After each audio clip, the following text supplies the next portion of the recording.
السلام عليكم ورحمة الله وبركاته. الحمد لله رب العالمين والصلاة والسلام على رسول الله سيدنا محمد وعلى آله وصحبه أجمعين. அல்லாஹ் தஆலா நாம் செய்த பாவங்களை எல்லாம் மன்னிப்பானாக. நோயற்ற நீண்ட ஆயுளை குறைவற்ற செல்வத்தை தந்து அவனுக்கு பொருத்தமான வாழ்வை நாம் வாழ்வதற்கு அல்லாஹ் தஆலா தௌஃபீக் செய்வானாக.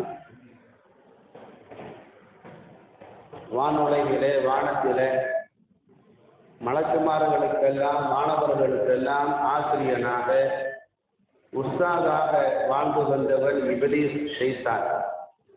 அல்லாஹ் தஆலா ஆதி மனிதர் ஆதம் அலைஹிஸ்ஸலாமை படைத்து அவர்களுக்கு சஜ்தா செய்து மனித குலத்தின் தந்தையான ஆதம் அலைஹிஸ்ஸலாம் அவர்களுக்கு கண்ணியம் செய்யும்படி அல்லாஹ் தஆலா மலக்குமார்களுக்கெல்லாம் சொன்னபோது எல்லா வானவர்களும் ஆதி மனிதரான ஆதம் அலைஹிஸ்ஸலாத்துக்கு கண்ணியம் செய்வதற்காக அல்லாஹ் சொன்னதற்கான எல்லா வானவர்களும் சஜ்தாவிலே விழுந்தபோது ஷைத்தான் முடியாது என்று மறுத்தான், பெருமை அடித்தான், அல்லாஹ்வுக்கு மாறு புரிந்தான். எனவே வானுலகிலே மிக உயர்ந்த அந்தஸ்திலே வாழ்ந்து வந்த அந்த ஷைத்தான் அல்லாஹ்வால் சபிக்கப்பட்டு பழிக்கப்பட்டு பாவத்தினுடைய கடுமையை நாம் புரிய வேண்டும்.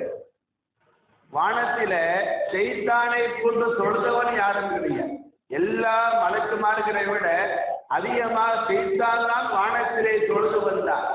மலக்குமார்களுக்கெல்லாம் பாடம் நடத்தி வந்தான்.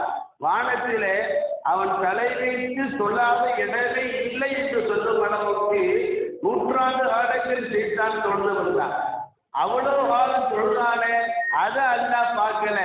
ஒரு முறை அல்லாஹ்வுடைய பேச்ச மறுத்தானே, அதைத்தான் அல்லாஹ் பார்த்தான், தூக்கி எறிஞ்சிட்டான்.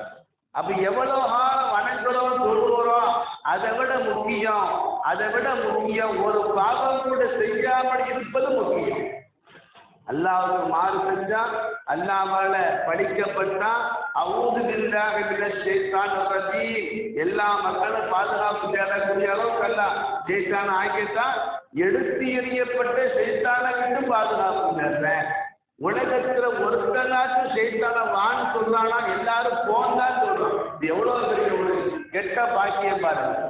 அப்ப அல்லாஹ் தஆலா அந்த ஷைத்தானை உலகத்திற்கு அனுப்பிய போது ஷைத்தான் அல்லாஹ்ட்ட கேட்டா, யா அல்லாஹ், நான் உலகத்துல வாழ போறேன், கியாமத் வரையிலும் உலகம் அழியும் வரையிலும் நான் வாழ்வதற்கு நீ எனக்கு அவகாசம் கொடுக்கணும். நன்றாக புரிந்து கொள்ளுங்கள், உலகம் இருக்க மட்டும் ஷைத்தான் இருப்பான். இது அல்லாஹ் தஆலா ஷைத்தானுக்கு கொடுத்த அனுமதி. ஒரு பெரியவங்க இமாம் சுஃபியான் ரஹ்மத்துல்லாஹி கூட சொல்வாங்க, துஆ செய்கிற பொழுது அல்லாஹ்ட்ட நம்பிக்கையோடு கேளுங்க.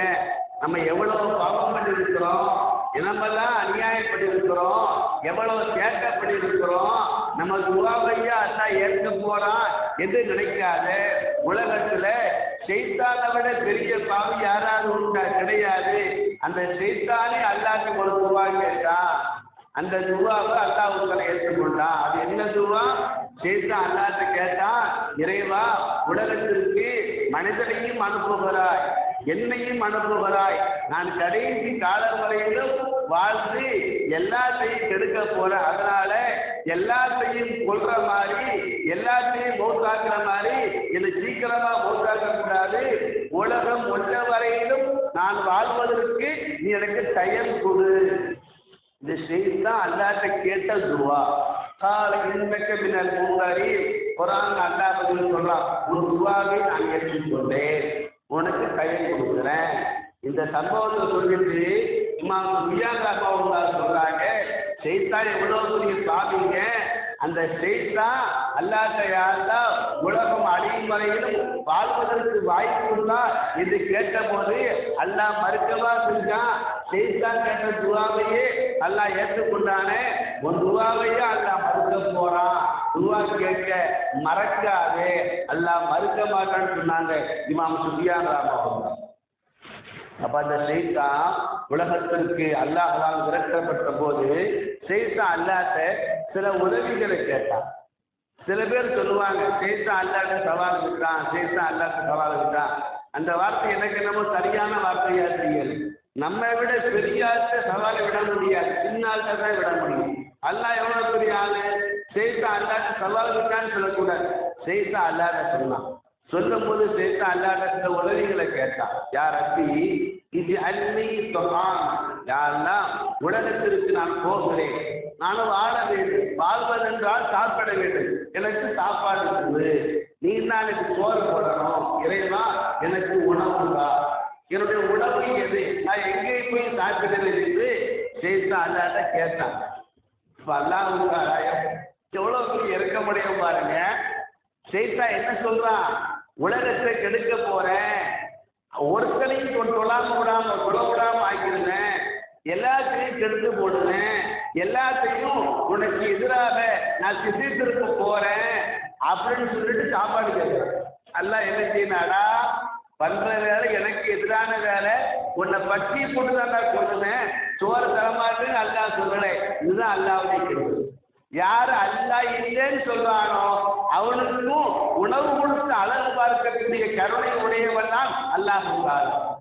அல்லாஹ் சொன்னா, சரிப்பா நீ எனக்கு எதிரான ஆளாக இருந்தாலும் சரி, உனக்கு நான் சோறு தரேன்.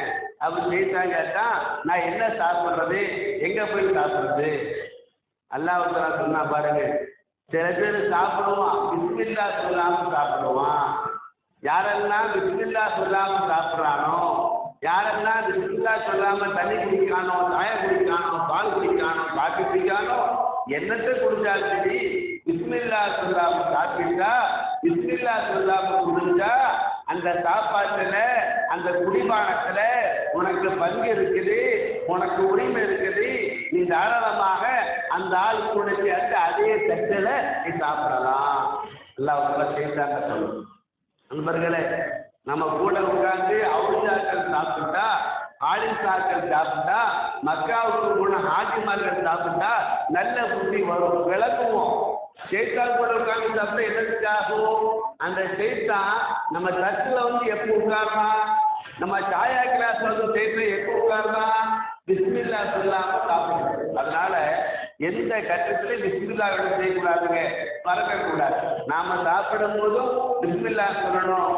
பிள்ளைங்களுக்கு சாப்பாடு கொடுக்கும் போதும் அந்த காலத்துல சொல்லுவாங்க, எங்க பாட்டியெல்லாம் சாப்பாடு போட்டு தரும்போதே மகனே பிஸ்மில்லா சொல்லுமா அப்படின்னு சொல்லிட்டுனா சாப்பாடை கையில தருவாங்க.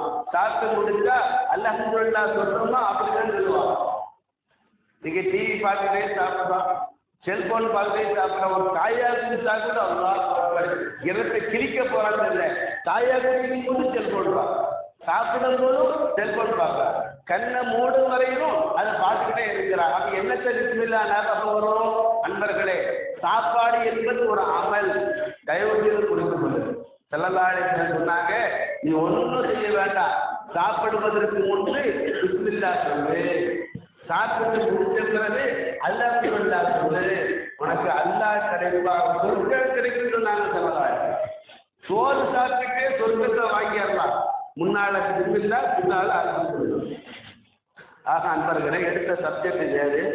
அதுக்கடுத்து சைத்தான் கேட்டான் அல்லாஹ்ட்ட, இது அல்லி ஷராபா, யாரெல்லாம் எனக்கு குடிப்பதற்கு குடிபானம் கொடு, நான் என்ன குடிக்கிறது, எங்க போய் குடிக்கிறது, எந்த பம்பளை போய் தண்ணி குடிக்கிறது?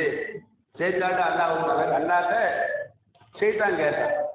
அப்போது சைத்தான் சொன்னா, குள்ளு முஸ்கிரின், என் போதை தரக்கூடிய, மனசுல சிக்கனா ஆக்கக்கூடிய, லூசாக ஆக்கக்கூடிய, போதை தரக்கூடிய எல்லாமே உன்னுடைய குடிபானங்கள் தான்.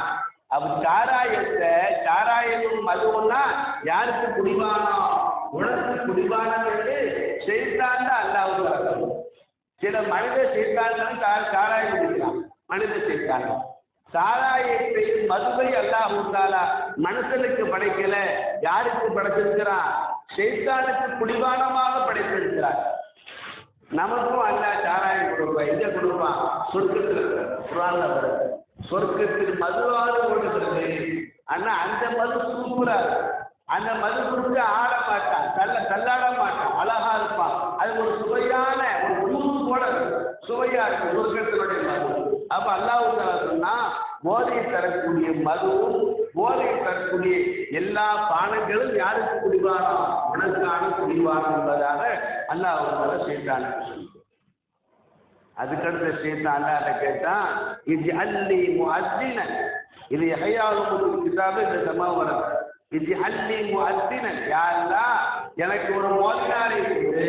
மோதினார்னா என் பக்கமாக மக்களை அழைப்பதற்கு, என் பக்கமாக மக்களை கொண்டு சேர்ப்பதற்கு ஒரு அழைப்பாளனை எனக்கு கொடு.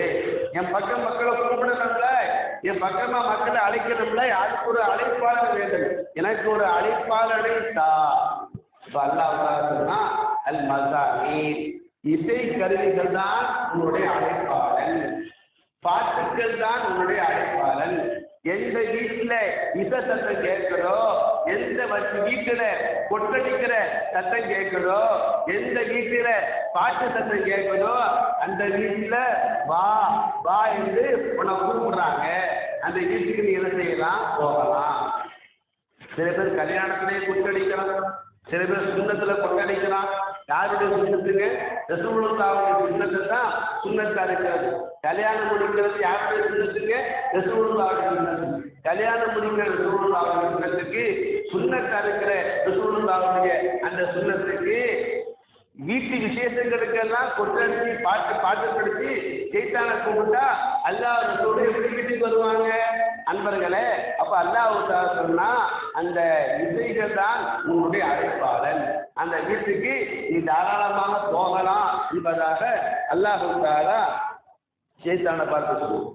அதுக்கடுத்து அந்த சைத்தான் கேட்டான், இது அல்லி மசாயிதா, இது அல்லி மசாயிதா, யா அல்லாஹ் மக்களை என் வலையிலே வீழ்த்துவதற்கு, மக்களை என் வலையிலே வீழ்த்துவதற்கு சில வலைகளை கொடு. மீனவை எப்படி மீன் பிடிக்கிறான், வலை போட்டு மீன் பிடிக்கிறான்ல, எனக்கு சில வலைகளை கொடு. மக்களை எல்லாம் வேட்டையாடுவதற்கு எனக்கு ஒரு வேட்டை கருவியை கொடு. என்னுடைய வலைகள் எது? நான் எந்த வலையை போட்டு மனுஷனை பிடிக்கிறது, எந்த கருவியை பயன்படுத்தி மனுஷனை வேட்டையாடுறது என்பதாக சைத்தான் அல்லாஹ்விடத்திலே கேட்டபோது அல்லாஹ் சொன்னான், அன்னிசா, பெண்கள் தான் உன்னுடைய வலைகள், பெண்கள் தான் உன்னுடைய வேட்டை கருவிகள். நீ பெண்களை கொண்டு யாரை பிடிச்சிடலாம், ஆண்களை பிடிச்சிடலாம் என்பதா அல்லாஹ் தஆலா சைத்தானுக்கு சொல்லுவான். நண்பர்களே, அல்லாஹ் தஆலா பெண்களை சைத்தானுடைய வலைகளாக ஆக்கியிருக்கிற காரணத்தினாலே ரசூலுல்லாஹ் சொன்னாங்க ஒரு ஹதீஸில், அலா அறிந்து கொள்ளுங்கள், லா யகுலு ரஜுலும் பி இம்ரஅத்தின், ஒரு அந்நிய ஆண் ஒரு அந்நிய பெண்ணோடு தனியாக இருக்க வேண்டாம். அந்நிய ஆணும் அந்நிய பெண் என்ன செய்யக்கூடாது, ஒரு இடத்த தனியாக இருக்கக்கூடாது. அப்படி இருந்தா பெண்ண சைத்தான சாலித்துகுமா, ஒரு ஆணும் பெண்ணும் சேர்த்து இருந்தா அந்த இடத்துல 2 பேரை மட்டும் இருக்க மாட்டாங்க, மூணாவதாக அந்த 2 பேரையும் நாசமாக்குறதுக்கு யாரு வந்துடுவா, சைத்தான் வந்து விடுவான். அந்நிய ஆண் அந்நிய பெண்ணோடு ஒருபோதும் தனியாக இருக்கக்கூடாது என்று சொன்னார்கள் நபிகள் நாயகம் ஸல்லல்லாஹு அலைஹி வஸல்லம். நண்பர்களே, அல்லாஹ் தஆலா ஆண்களுக்கு நீங்கள் பெண்களை பார்க்காதீர்கள், பெண்களோடு பழகாதீர்கள், தேவையில்லாமல் பெண்களோடு சேராதீர்கள் என்று ஆண்களுக்கு அல்லாஹ் தஆலா கட்டளையிட்டதை போல பெண்களுக்கும் அல்லாஹ் தஆலா கட்டளை. குர்ஆன் ஷரீஃபிலே அல்லாஹ் தஆலா சொன்னான், வகர்ன ஃபீ புயூதிகுன்ன வலா தபர்ரஜன தபர்ருஜல் ஜாஹிலிய்யத்தில் ஊலா. நபியினுடைய மனைவிமார்களை பார்த்து குர்ஆன் ஷரீஃபிலே அல்லாஹ் சொன்னான், நபியினுடைய மனைவிமார்களுக்கு மட்டுமல்ல நம்முடைய பெண்களுக்கும் சேர்த்து சொன்னான், வீட்டில் இருங்க. அறியாமை காலத்து பெண்கள் திருந்ததையே போல சுற்றியதையே போல சுற்றாதீர்கள் என்று அல்லாஹ் தஆலா குர்ஆன் ஷரீஃபிலே சொன்னார். பெண்கள் அவர்கள் நகையை போன்றவர்கள், பெண்கள் சொத்துக்களை போன்றவர்கள், பெண்கள் பணத்தை போன்றவர்கள், பொக்கிஷங்களை போன்றவர்கள், நகைகளை, சொத்துக்களை, காசு பணங்களை, பத்திரங்களை, முக்கியமான பொருட்களை எல்லாம் இப்படி மறைச்சு வச்சு பாதுகாக்கணுமோ அதே போல பெண்களை என்ன செய்யணும், மறைச்சு வைக்கணும். பெண்கள் அவசியம் இல்லாமல் தேவையில்லாமல் தான் போயாக வேண்டும், வேற ஆள் போக முடியாது என்று சொல்லும்படியான காரியம் இல்லாமல் மற்ற காரியத்திற்கெல்லாம் பெண்கள் தேவையில்லாமல் வெளியே போகக்கூடாது. ஸல்லல்லாஹு அலைஹி வஸல்லம் அவங்ககிட்ட ஒரு முறை பெண்கள்லாம் வந்தாங்க. ஜனன் நிசாஹு இலா ரசூலில்லாஹ், அல்லாஹ்வுடைய தூதரிடத்திலே ஒரு நாள் பெண்கள் வந்தாங்க. பெண்கள் எல்லாம் வந்து ரசூலுல்லாஹ் சொன்னாங்க, யார் ரசூலுல்லாஹ், அவங்க அந்த அந்த காலத்து பெண்களுடைய கவலையை பாருங்க, யார் ரசூலுல்லாஹ், எங்களை விட நிறைய நன்மைகள் ஆண்களுக்கு தான் கிடைக்குது, எங்களுக்கு அல்லாஹ்வின் பாதையில போறது கடமை, பெண்களுக்கு என்ன இல்லைங்க, அல்லாஹ்வின் பாதையில போய் சண்டை போடுறது போறது பெண்களுக்கு கடமை இல்லை, அதனால நாங்கள் போர்க்களத்துக்கு போறதில்லை, ஆண்கள் போறாங்க, அந்த நன்மை அவங்களுக்கு கிடைக்குது, எங்களுக்கு சும்மா சொல்ற கடமை இல்லை, பெண்கள் ஆண்கள் போறாங்க, அந்த நன்மை அவங்களுக்கு கிடைக்குது, பள்ளிவாசலுக்கு போறதுக்கு எங்களுக்கு அனுமதி இல்லை, ஆண்கள் போறாங்க, ஜமாத்து இமாமோடு சேர்த்து சொல்லுறாங்க, அவங்களுக்கு எத்தனை மடங்குங்க ஜமாத்தோடு சொல்றாங்க, 27 மடங்கு நன்மை அவங்களுக்கு கிடைக்குது, ஆண்கள் ஜனாதா தொழுகையில கலந்து கொள்றாங்க, எங்களுக்கு அந்த அனுமதி இல்லை, எங்களுக்கு நன்மை கிடைக்கிறது இல்லை, அதேமே எங்களுக்கு வருத்தமா இருக்குது, எங்களை விட நிறைய நன்மைகளை யார் கொண்டு போறாங்களே, ஆண்கள் கொண்டு போறாங்களே, ஆனால் நாயகமே அல்லாஹ்வின் பாதையிலே போர் செய்யக்கூடிய ஜிஹாது செய்யக்கூடிய ஆண்களுக்கு கிடைப்பதை போன்ற நன்மை எங்களுக்கு கிடைக்கணும், ஆனால் எங்களுக்கு ஜிஹாது செய்யறதுக்கு அனுமதி ஃபமாலனா அமலுன் நுதுரிக்கு ஃபதுலல் முஜாஹிதீன ஃபீ சபீலில்லாஹ், அல்லாஹ்வின் பாதையிலே போர் செய்யக்கூடியவர்களுக்கு கிடைக்கக்கூடிய நன்மையை போன்ற அமலை போன்ற அந்த அமலின் நன்மை எங்களுக்கு கிடைப்பதற்கு நாங்கள் என்ன அமல் செய்யணும், என்ன அமல் செஞ்சா அல்லாஹ்வின் பாதையிலே போரிட்ட நன்மை கிடைக்கும், என்ன அமல் செஞ்சா ஆண்களுக்கு கிடைக்கிற மாதிரி நற்கூலிகள் எங்களுக்கு கிடைக்கும், யார் சொல்லலாம் என்று பெண்மணிகள் ரசூலுல்லாஹ்விடத்தை கேட்ட பொழுது அருமை நாயகம் சொன்னார்கள், மன் காதத்தின் குன்னஹி பைத்திஹா, உங்களிலே எந்த பெண்கள் வீட்டிலே இருப்பார்களோ அந்த பெண்களுக்கு அல்லாஹ்வின் பாதையிலே போரிட்டு நன்மை கிடைக்கும், எந்த பெண்கள் தேவையில்லாம ஊர் சொல்றாம, தேவையில்லாம அங்க இங்க அலையாம, தேவையில்லாம கண்ட இடங்களுக்கும் போகாம, மன் காதத்தின் புன்னகி பைத்திஹா, எந்த பெண்கள் வீட்டிலே இருந்து கணவனை கவனிப்பாரோ, மக்களை கவனிப்பாரோ, அல்லாஹ்வுக்கு செய்ய கடமைகளை செய்வாரோ, இன்னஹா துத்ரிக்கு அமலல் முஜாஹிதீன ஃபீ சபீலில்லாஹ், அந்த பெண்மணி அல்லாஹ்வின் பாதையிலே போர் செய்த நன்மைக்கான கூலியை பெற்றுக் கொள்வார் என்று சொன்னார்கள் நபிகள் நாயகம் ஸல்லல்லாஹு அலைஹி வஸல்லம். இது ஒரு முக்கியமான தலைப்புங்க. எந்தெந்த வழியில ஷைத்தான் கெடுக்கிறான், அந்த ஷைத்தானை நாம எப்படி தடுக்கணும், எந்த வழிகளில் ஷைத்தான் வருகிறான், ஷைத்தானை தடுப்பதற்கான வழிகள் என்ன, அமல்கள் என்ன, இது ஒரு முக்கியமான தலைப்பு. இன்ஷா அல்லாஹ் இந்த தலைப்பிலே இன்னும் பேசப்பட வேண்டிய விஷயங்கள் இருக்கிறது. இன்ஷா அல்லாஹ் பேசுவோம், வாழ்வோம். அல்லாஹ் தஆலா தௌஃபீக் செய்வானாக. இறுதியாக நான் சொன்ன இந்த ஹதீஸ் அத்புருல் மன்சூர் தஃப்ஸீர் கிதாபில் வருகிறது. வஆஹிரு தஅவானா அனில் ஹம்துலில்லாஹி ரப்பில் ஆலமீன். அஸ்ஸலாமு அலைக்கும் வரஹ்மத்துல்லாஹி.